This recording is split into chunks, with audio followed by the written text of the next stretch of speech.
ఇట్లా బాగానే ఉన్నావురా. ఈమె ముందుకు పోయి నీ గురించి ఏదో 2 లైన్స్ చెప్పినట్టు చెప్పింది. ఆ 2 లైన్స్ కూడా ఏంటంటే, నేను మా అబ్బాయి కోసం 2 గాజులు అమ్ముకున్నాను అని. ఈడేమో వెనకాల తిరిగి క్యాన్సర్ పేషెంట్ నేనే. ఏ డాన్స్ ఏది, రామ్ చరణ్ పాట ఆ ఎనర్జీ ఏది, ఆ స్టైల్ ఏది, అది చూసి అరుపులు ఆ గోల్ ఉంటేనే మాకు హ్యాపీగా ఉంటుంది. ప్రతి దానికి ఏదో ఒక సోదు ఉంటది కదా నిజరా. ఎంత అందంగా ఉన్న చూడు ఆడవాళ్ళు, లేకపోతే ఎంత ప్రశాంతంగా ఉన్నది అసలు నేను ఒప్పుకోను. ఇక్కడ అమ్మాయిలు ఎందుకు లేరు చూడు. అమ్మాయిలు లేకపోతే ఆ అబ్బాయిల ముఖాల నవ్వులు చూడు, ఆనందాలు.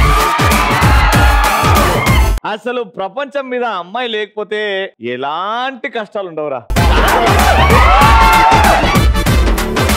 కానీ అమ్మాయి లేకపోతే అసలు సృష్టి లేదురా కదా. అమ్మ లేకపోతే ఏడుకలు వస్తామరా మనం. కానీ వాళ్ళు లేకపోతే ఇప్పుడు అమ్మ గురించి కాదు, అంటే ఈ గర్ల్ ఫ్రెండ్స్ వాళ్ళ నస భరించకుండా హ్యాపీగా ప్రశాంతంగా ఉండాలంటే సోలోగా ఒక షిల్డ్ బీర్ వేసుకొని వాకిల్లో కూర్చొని. నువ్వు చిల్డ్ బీర్ తాగుతావా? తాగవా? ఈయన ఫినైల్ తాగే మొక్క ఉంది. థమ్స్ అప్ తాగుతా. చిల్డ్ థమ్స్ అప్ ఇంత ఫినైల్ కలుపుకోవాలి.